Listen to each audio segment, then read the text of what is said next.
Guys, welcome back to the channel, welcome back to a new video. Today we are only briefly going to look at BTC and possible trades. If you like the content, please do me a favor, like, subscribe, click on the bell, click on also so you don't miss anything. Leave me a comment, share the video with your friends if you think that's useful. Also feel free to follow me on Twitter and Instagram, those links are also in the description. As I said, only BTC USD. We are here on the 1 hour and on the Binance chart, and of course this is incorrect. We have a tremendous long wick yesterday all the way to 17,000. That is a glitch on the Binance exchange, or at least on the chart. This is the price didn't really drop this low, and also on other charts you will not see it. So unfortunately we are using this chart, so therefore you will see it now until it we are further in the factor of time and this candle is out of our view, but for now it is here and just ignore it. I drew out a little bit of a channel. It looks like BTC is in this downwards sloping channel. We are right now currently fighting with that point of control, $23,002 to be exact, and $1 and $2 to be exact. Very good, Ray. For BTC. Underneath us we still have that liquidity. I have to say I'm starting to dislike it more and more. Reason for this is that because this is getting a pretty crowded trade.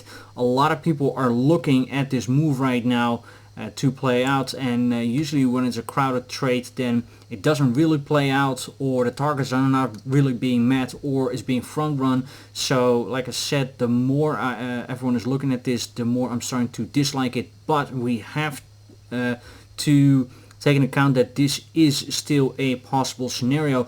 If this would happen, then I'm looking for something like this, where we can create maybe a bullish divergence on the momentum wave, and the price then makes a new low, sweeps a low. Therefore I also point out a yellow horizontal line, 22,290.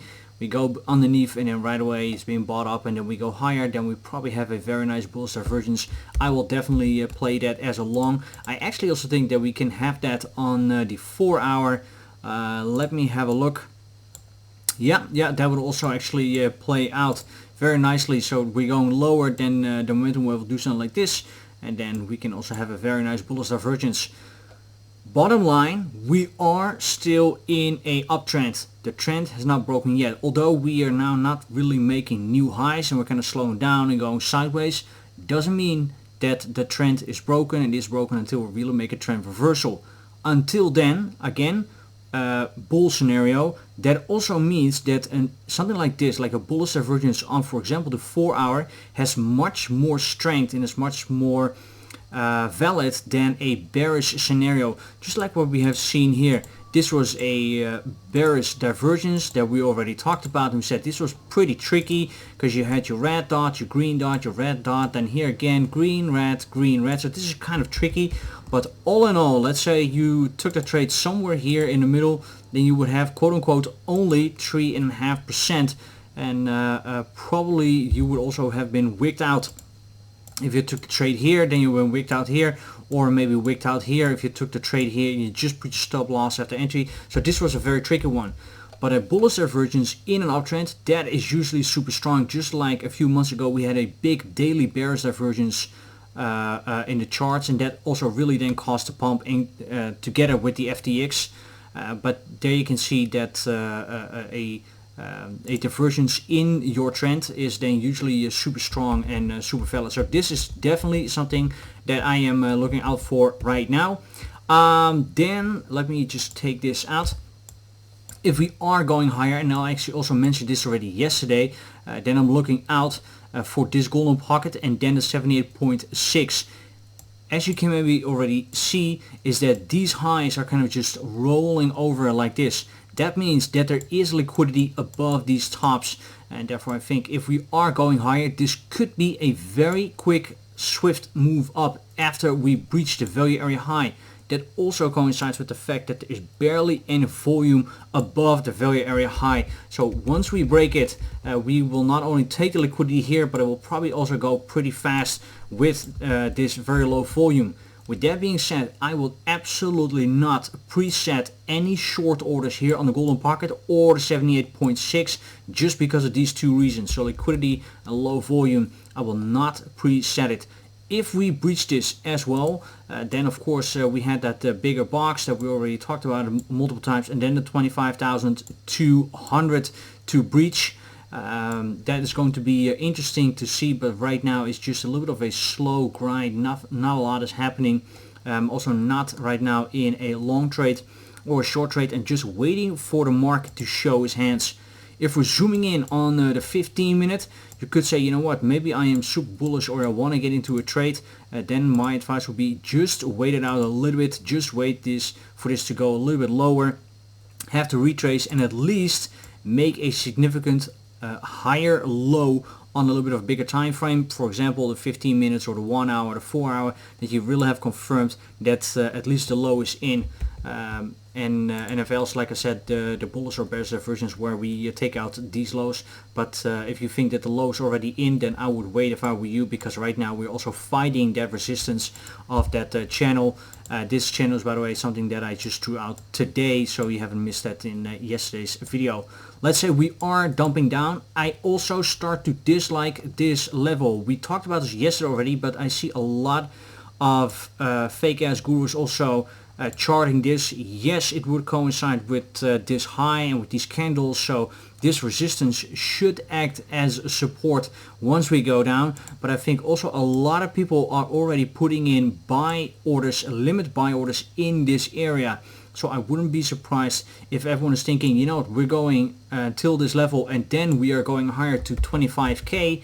That maybe we just break through. What I also have seen already a few times, and what then therefore is also already a crowded trade, is shoulder, hat, and then another shoulder, and therefore people may putting in a limit long here, waiting for this lower high and maybe the 4 hour, the daily, and then to short it down again. I also think that this again is getting a pretty crowded trade, so entering longs here, I would absolutely wait until you have your confirmations. Just from a rational perspective, if we're just looking here at the indicator on the 1 hour, it doesn't look all too bad for the bulls. We spent quite some time here on the hourly in the red, so at some point this should also just move to the upside again, especially in this kind of bullish environment that we are in right now. So I do expect to maybe get a move to the upside, and to then also move the money flow more to the green again, and as well as the momentum waves spend more time to the upside.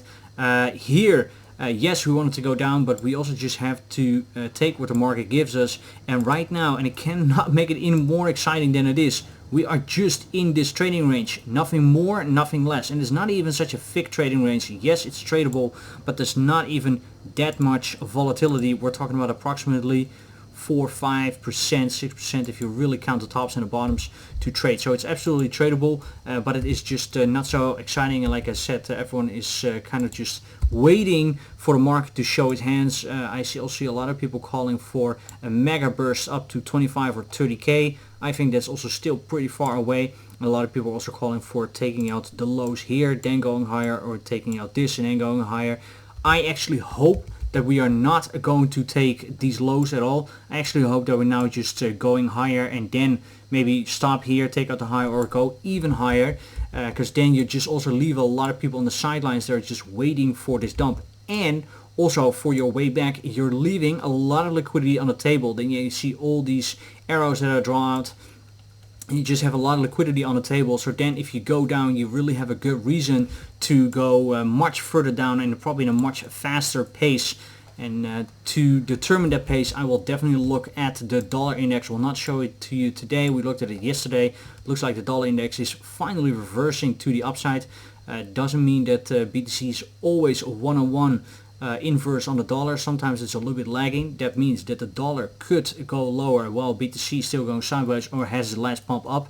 But after that happens, I do think that BTC will eventually also go down again. And like I said, if you then have a lot of liquidity on the downside, then it can go pretty fast. Here on the daily, especially here on Market Cipher B, the money flow is still thick in the green, coming slowly off the top.